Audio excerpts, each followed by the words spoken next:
we've been really able to look at what's the holdup, why can't we get a patient through faster? And it's because our time to CT scan was 4 weeks. Well, that's not acceptable. How do we fix it?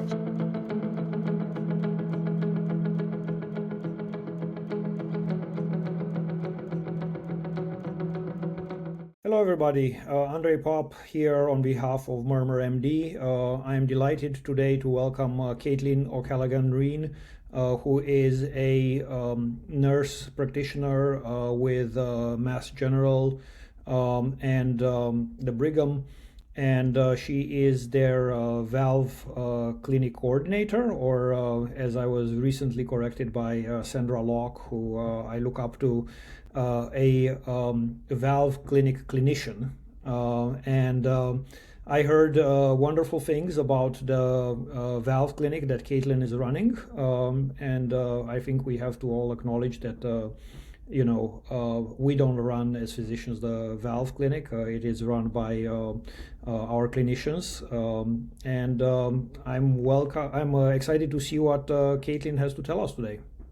Wonderful. Thank you so much for having me. I appreciate the clarification. I think there's a lot of us on this multidisciplinary team, and I think we each kind of do a little bit of everything. So, I do say usually either the nurses or the valve clinic coordinators or the APPs, which is the category that I fall into, usually are the engines of the machine. And usually we get things going and sort of streamlined. So happy to be here. Thank you for having me.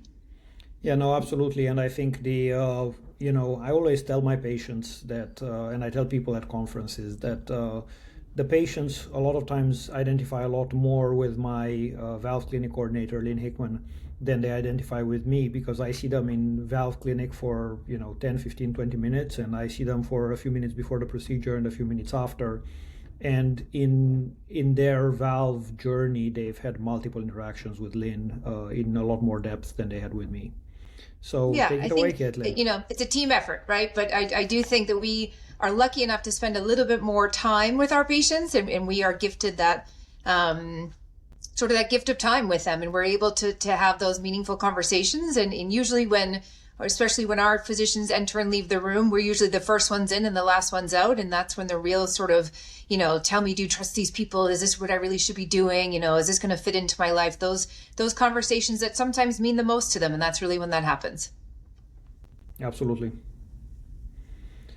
So you have some slides, I understand. So take it away. I do. Just a couple of thoughts. So just to sort of outline where I'm from, I'm with the Massachusetts General Hospital Structural Heart Team. This is my 19th year with the team here, always with the structural program and always as an advanced practice provider, a nurse practitioner. We are in Boston. We are a pretty big facility. We are joining forces with the other AMC across the river called the Brigham.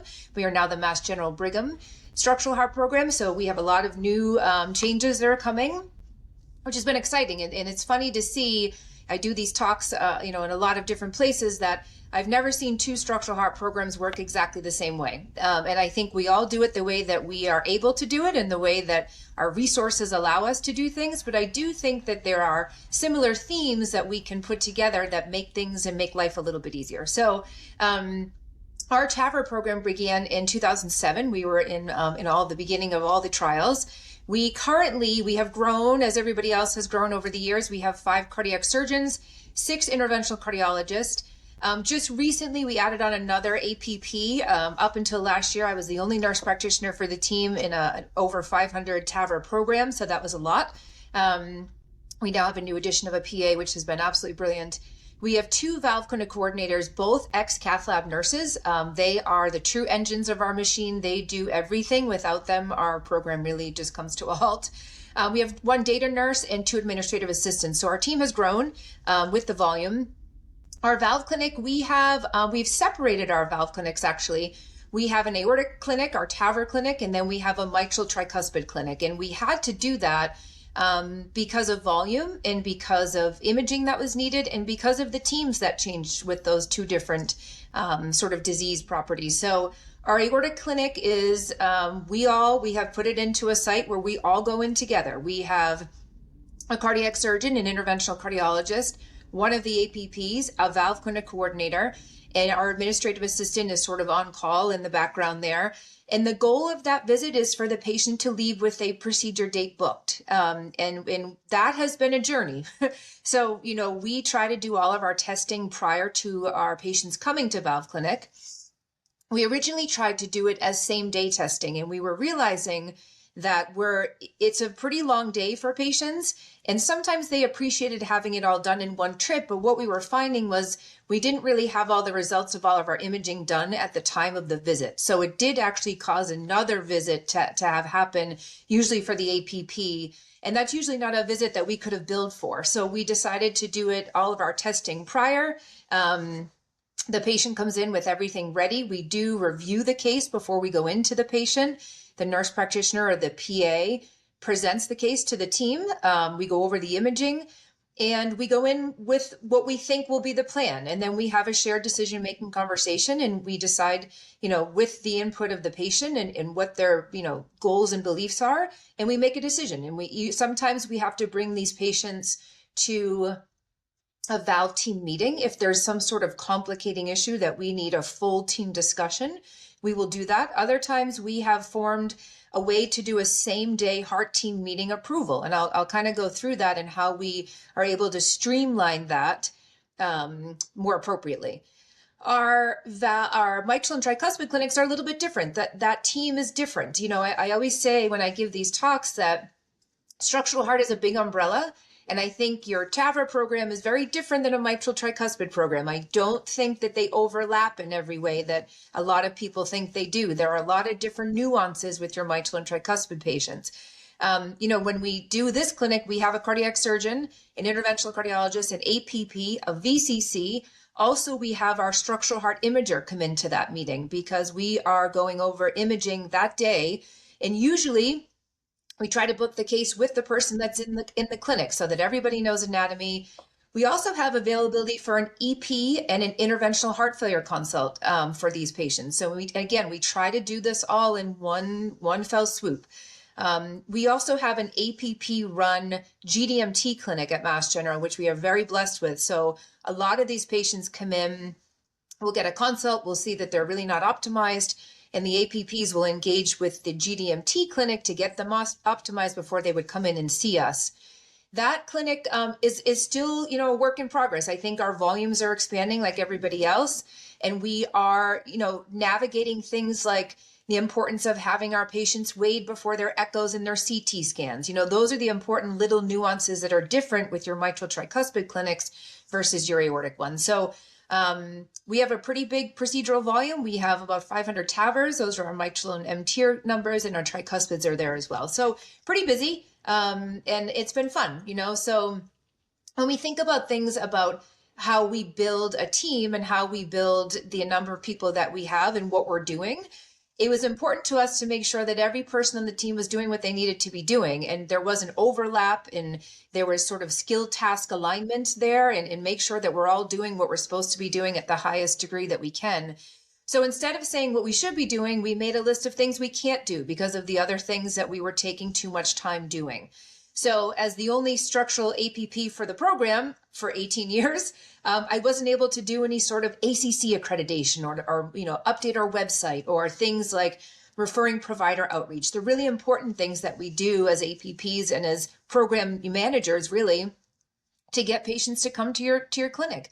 You have to really work with your referring providers to make sure that they know how to get patients to you. Why are we sending patients to you versus another site that's right across the river?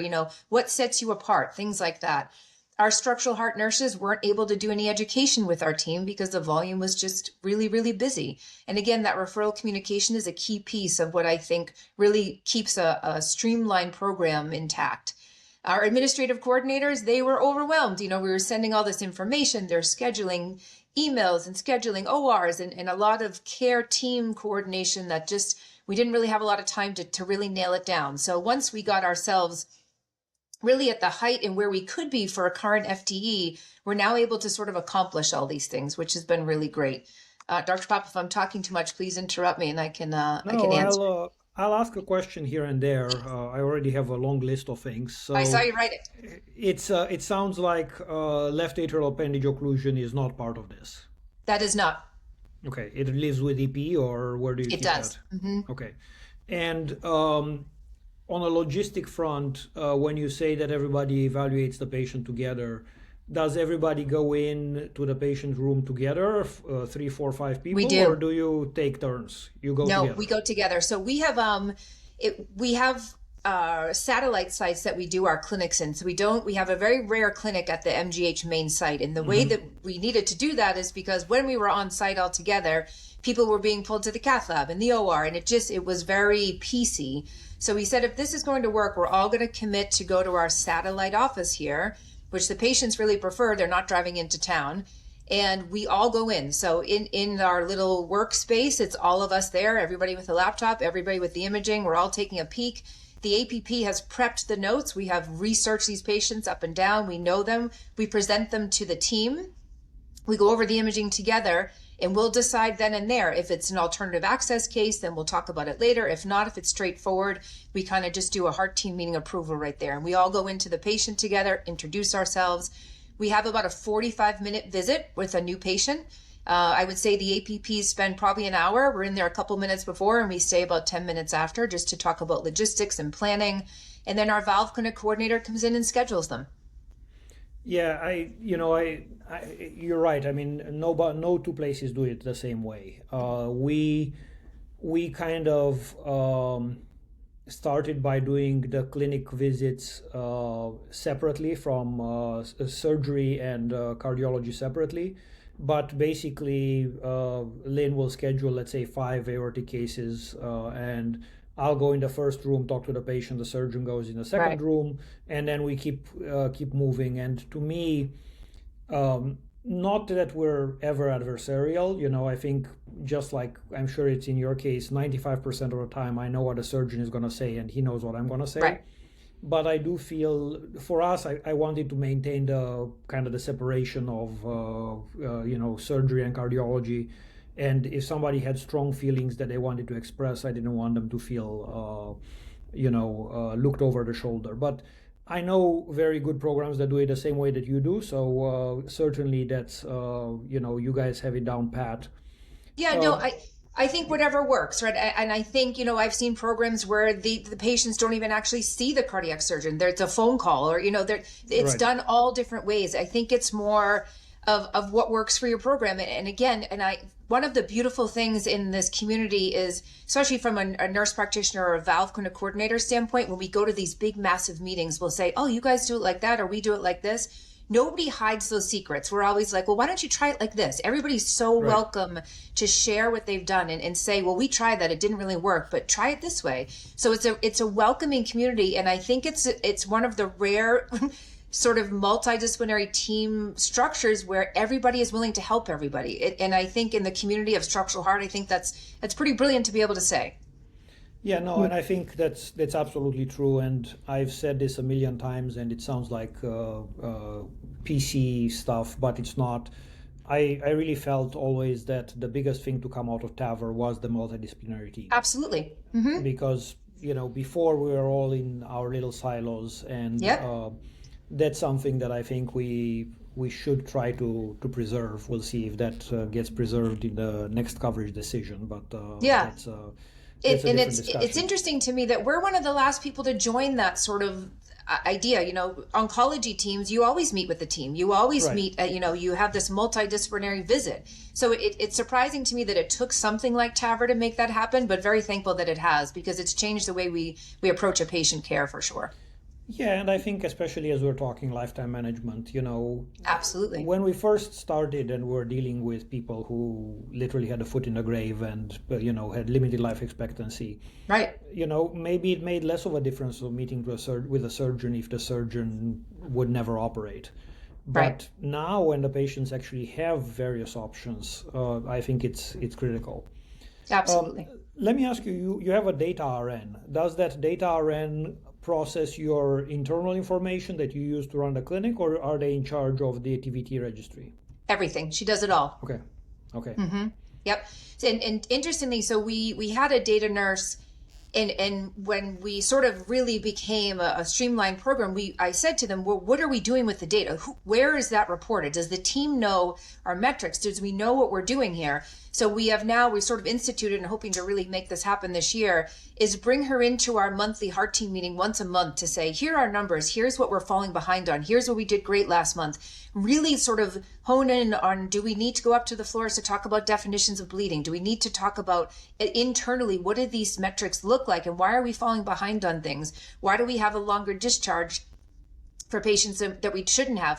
These little things that we caught. For an example, our patients that were having TAVR on Friday weren't getting sent home till Monday. And we said to ourselves, what the heck is happening here?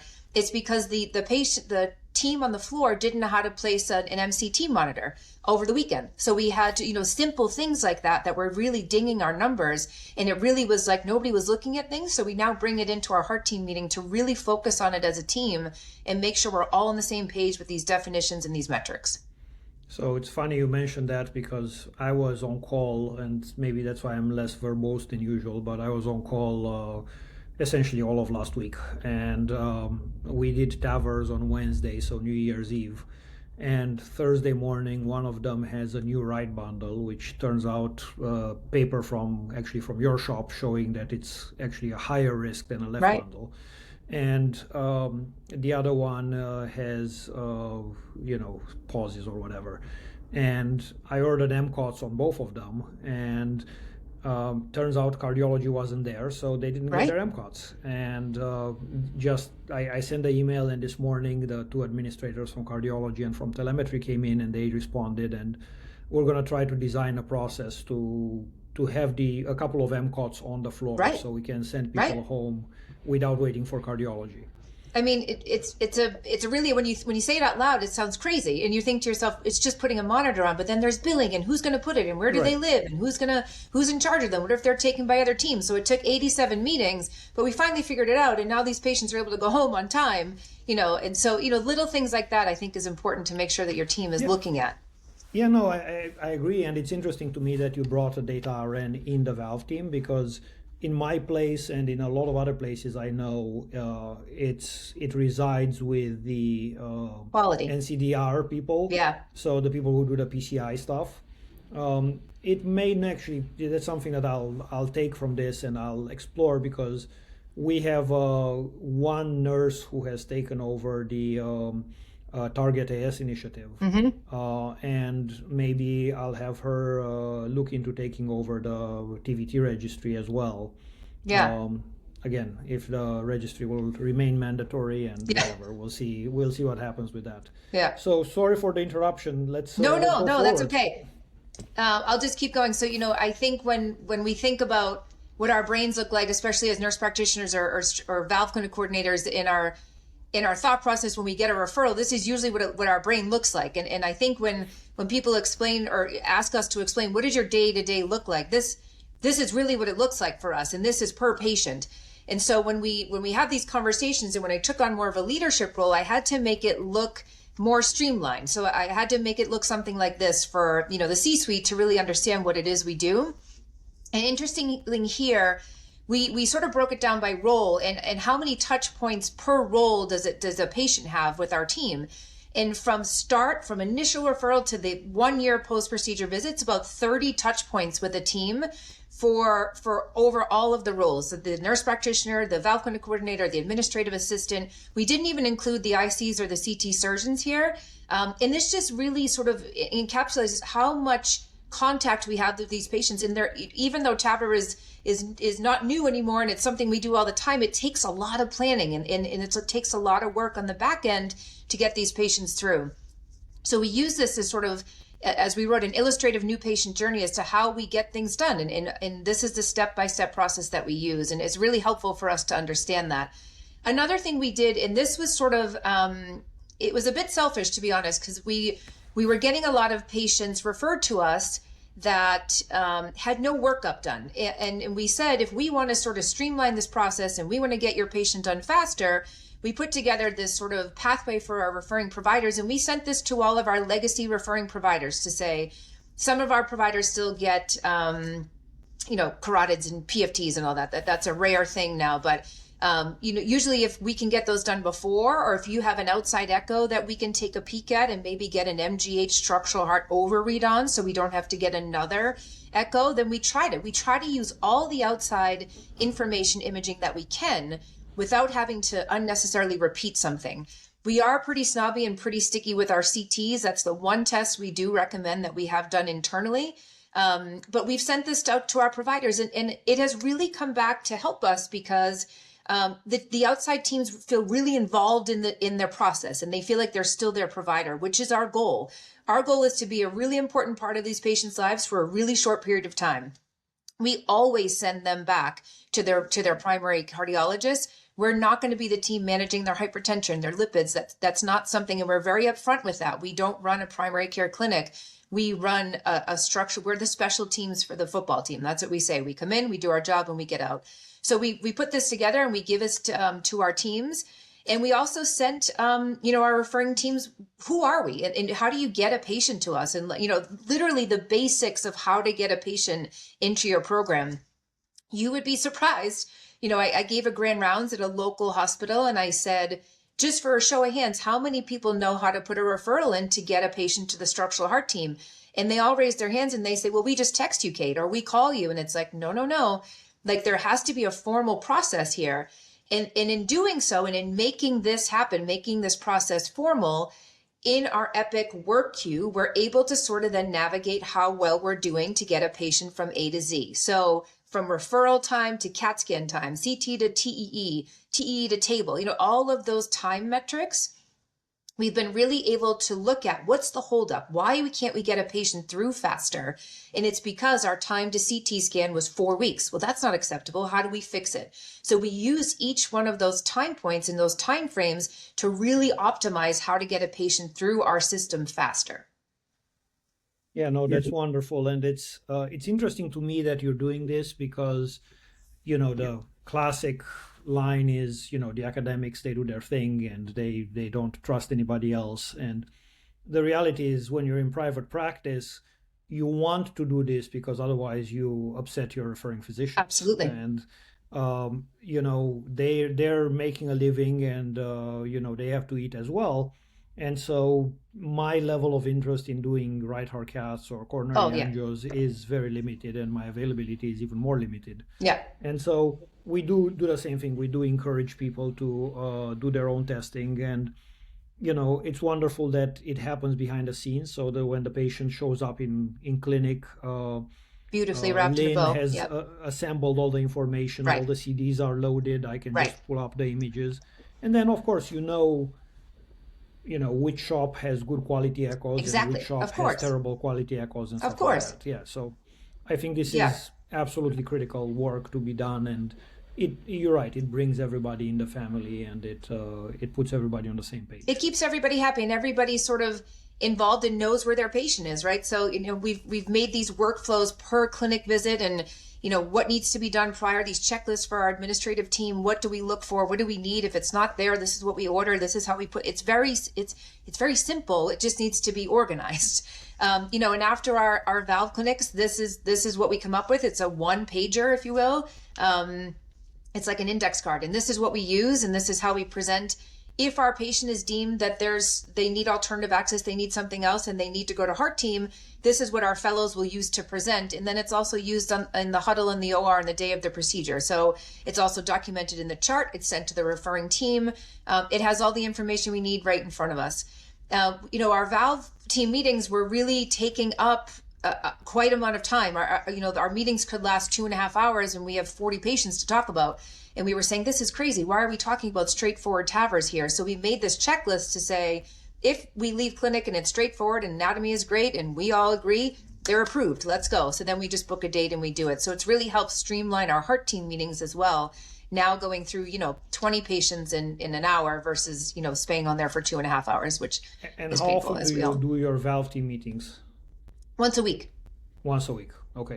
Yep.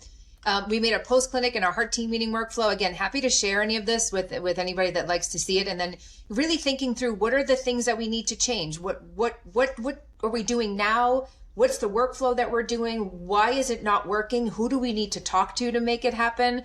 and in piloting these small changes, it doesn't have to be a robust change to make a difference. There's small things that we can, really adjust or just fine tune, turnover time in the OR, things like that. Who needs to be in the OR? Do we need perfusion? All these questions. Do we really need to all be there, when we can really be doing other things, has really helped, go from a 4 to 5 TAVR a day program in 5 to 6 days. It's really helped us sort of really advance, what we've done. So that's been helpful. We made this SWOT analysis. I'm a nurse, so I didn't have any idea what a SWOT analysis was. But when I took over, I found it really interesting. I went to a business meeting, and this is what they did. So SWOT analysis are strengths, weaknesses, opportunities, and threats. And what made us stand out as a program at MGH versus anybody else. And we had to really be personal and honest about this with ourselves and go through the things that we are great at and the things we are not so great at. What are the things that we can do to make us stand out as a program? And what are the things that are threats to us? We are in New England with a 30 TAVR system from Connecticut to Maine. You can go anywhere and get a TAVR. So why would patients come to us? So this was really helpful for us to look at as a program and see what we value and what we want to look like to the world. So I recommend, if you're trying to grow a program, really take a peek at what your program looks like internally. And it really does help shape what you want to be. It helped us then really understand what we needed to do, what we learned from it, and what we changed. We needed a champion along each step. We needed an imaging champion. If we need more dedicated CT slots, who do we talk to? Who's our echo? Do we have dedicated echo slots? If we need more time in the OR, who do we talk to? We needed increased procedural space. Can we do these in the cath lab? Also in the hybrid OR. Right now, we're strictly hybrid OR. But we needed to talk about, how do we cross-train our teams? Can the cath lab team be cross-trained for the OR? Things like that. So in case we have overflow, can we get them done in the lab? And then again, like you said, that long-term planning, we needed to really, understand, is this what our team's going to always look like? Where are our needs going to go? And make sure that the people who are in our team want to be in our team. It's like, do they benefit from being a part of our team? Our non-invasive imagers, will they make more money coming to clinic with us versus reading 10 echoes? Make sure all of those, needs are aligned, I think is really important to keep a cohesive team. So we worked really hard on that. So those were just a couple of sides. There's one other thing that I think we, we're really trying to institute, and it is the APP-led follow-up and longitudinal clinic. And that's one thing that we are going to be hyper focused on this year in 2026. And it was a need that we were seeing, that patients were either being referred way too early or way too late. We were very rarely getting them in that really sweet spot. And even though they have phenomenal general cardiologists, we know that the guidelines change all the time in structural heart. That's our job, to keep up on those and to go out and do, education. But sometimes when our patients come too early, and now we see them with mild AS or, asymptomatic mild AS. So we've decided is maybe we just keep them as part of our structural heart team. And even though we're a specialty clinic, they see us maybe every 6 months with an echocardiogram. So we're really narrowing down symptom onset and change in that progression of AS. We've seen Dr. General has presented those degrees and those changes of AS and how subtle that can happen, but the degree of damage that happens along with it. So we're really trying to say, we are going to be a part of your care team. You're not ready for our interventional procedural clinic yet, but you are ready to be a part of a structural heart umbrella. And that's where the APPs, I think, are really important to really run that clinic. If we have a question on an echo, certainly we'll bring it to one of the, our physician colleagues, but usually we're pretty well adept at reading these echoes and taking, if we have a question, we'll bring it down to radiology and say, can you compare these two with me? The gradients don't look the same, but the valve areas change, something like that. So, I think it's going to really change and impact the timing of procedures of patients, and also help our referring providers not feel that we're taking their patients, but we're here to aid in their monitoring of their patients. So I think that's something that I've seen other programs do and have really good success with. So I'm looking forward to implementing that here at Mass General as well. Yeah, no, I totally agree with you. And that's one of the things that I was really interested in talking to you about, is this longitudinal follow-up, because we see the same thing. You get patients referred and you look at the echo and you're like, yeah, they're moderate. Maybe they don't want to be part of progress, or they don't qualify for progress. But there's going to be a lot of other conditions that fall kind of in the same situation, right? I mean, there's a moderate mitral regurgitation trial starting. So it's going to be nice to know who your moderate MRs are out there. And the other thing that I always tell people is, for aortic insufficiency, for instance, echo is really terrible at quantifying what's moderate and what's severe. For MR, same thing. Sometimes there are people who look more moderate and maybe they're really severe. So I think it's really important to keep tabs on these patients. The other thing that we did a while back was we put big time pressure on our friends from Abbott, and we squeezed out of them a list of all the trifectas that were ever implanted in our facilities. And we checked in with everybody, and we made sure that everybody is accounted for. And one of the things that I actually considered, I haven't implemented it yet, but maybe if we start a longitudinal clinic, that will be something to do, is basically a bioprosthetic valve clinic.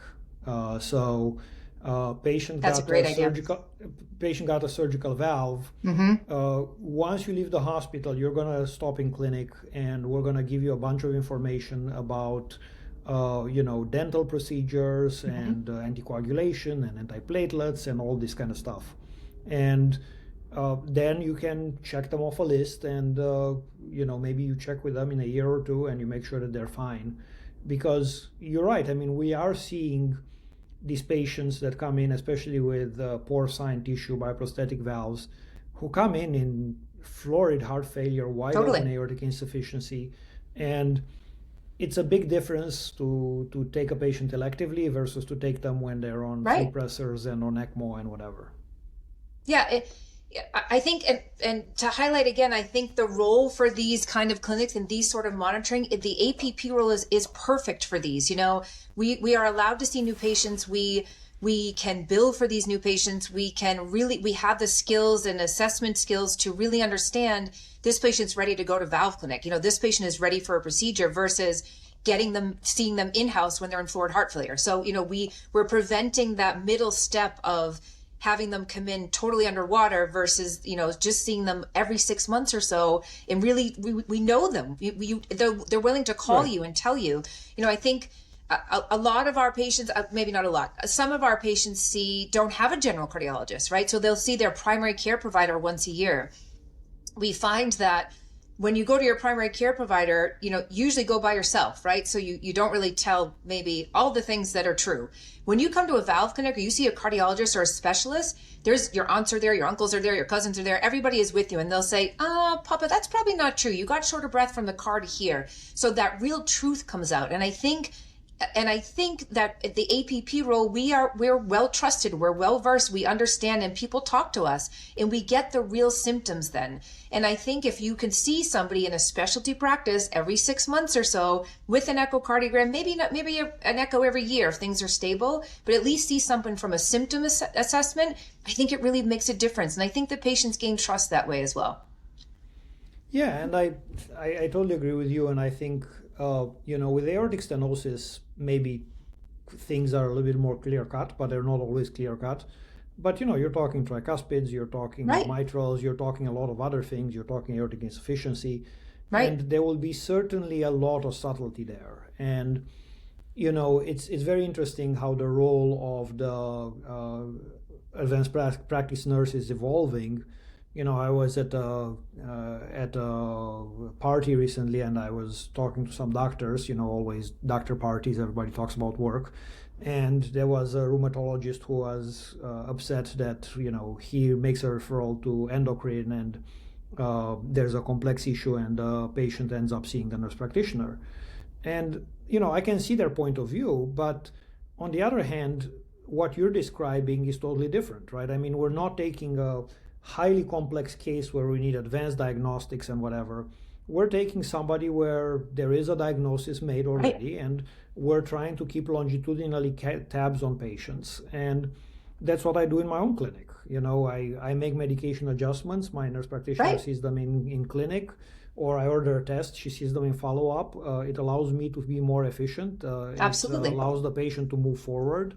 So I think this is a perfect example of something that can be done and actually should be done if we are to keep up with the craziness. Keeping those slots open for our ICs and our CT surgeons to see patients who are ready to go. Like these patients, we're already seeing, these are the patients we know need to go there, but also knowing that if they've seen me in clinic and they're ready to go, I can get them in much faster versus them coming in for the whole process beforehand.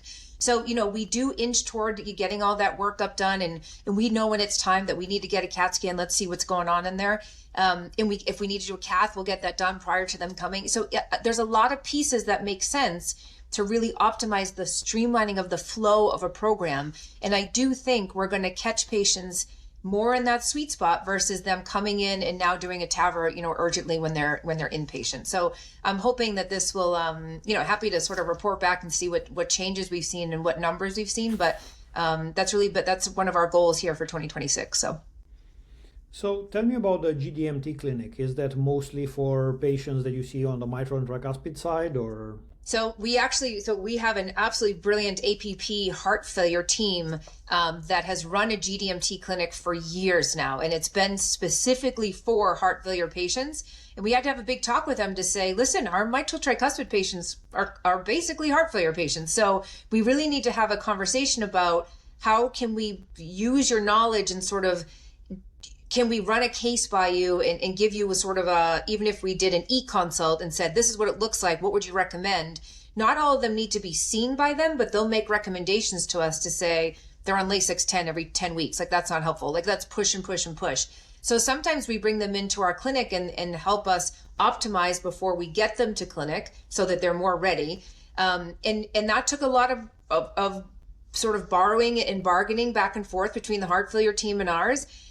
There's this new magical world of physicians that are now interventional heart failure specialists, which is amazing. I don't know where they've come from, but I'm so thankful they're here. And they have been such a great bridge for us just in time for this mitral and tricuspid influx. So we use them a lot. We have very specific providers that we go to, and sometimes we bring them into our mitral tricuspid clinics if we have to. If we have a really heavy clinic that we need help with all of this, they'll come in. The same thing with our EP colleagues. Those are conversations that you have to have. I think really understanding that just because you have a TAVR program doesn't mean you're necessarily going to have a really great mitral tricuspid program. They are different beasts. They are different providers. There are different ways to run things. There's different testing. So don't always assume that because you have a great TAVR program that just adding in mitral tricuspid is going to work. I think understanding the nuances there are really important. Who do you need in that team? What imaging do you need? Do you need TEE slots? Do you need to right heart cath these patients? All these things, really important to understand if you're going to really optimize your program. And you were mentioning that you have separate, clinics for mitral, tricuspid, and aortic. Are those staffed by different physicians? Are they staffed by different mid-level providers, or how does it work? Great question. I should have been more clear with that. So in our aortic clinics, so usually we have a full day. So we do, mostly we'll do maybe 16 patients in a day. So the morning session will be all aortic and the afternoon session is all mitral tricuspid. The interventional cardiologist stays for both. Usually we'll have the imager come for the later half of the clinic, the mitral tricuspid. And if there are some that we need a surgeon for the afternoon, they'll stay. We don't necessarily need the surgeons for the mitral tricuspid as much, but we break it up so that we have the right people there for the right time. And the APP goes to the whole clinic and the valve coordinator goes to the whole clinic. So we are not separated by aortic mitral tricuspid in our program. I know some programs that do, that have one APP for TAVR and one APP for mitral tricuspid. Again, whatever works. We sort of have just kept it sort of as a full day flow and just separated morning and afternoon. And your physicians do both? Correct. Okay. Yeah, no, we're also blessed to have a good, very good APP run heart failure clinic. And, it's amazing. It changes the game. Right, and again, those patients love their providers. They, of course, identify with them. They're seeing them a lot more often, and they're taking a lot more time than any physician does. They take half an hour to see a follow-up or whatever, and they keep very close tabs on those patients.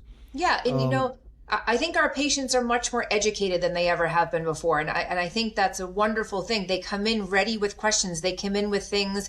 We send home in our new packets for our TAVR patients a blank piece of paper. And the front side we say, here, write down your questions. On the other side we say, what do you want to have happen? What's your goal to leave this clinic appointment with? What, a plan? What do you want to talk about?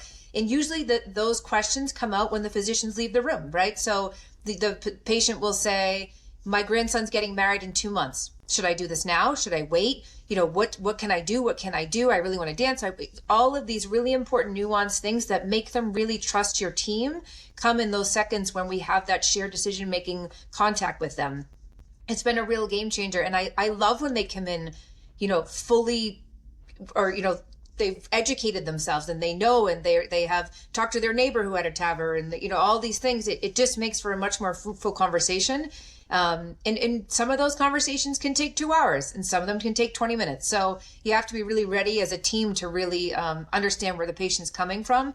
And I think having an APP in that session really aids in that connection that I think we're very blessed to be able to have.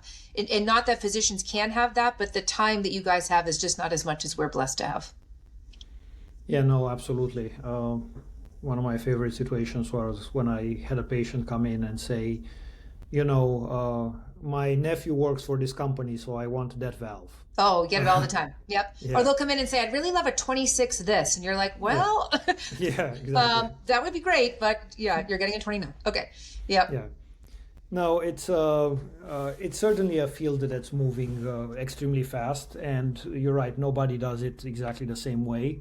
I think there's no right way. We're all trying to do the right thing for these patients. Right, of course. And it is remarkable still that there are places that are, as you said, months and months of wait time, and testing that takes forever, and patients that get missed, and we all have to do a better job of that.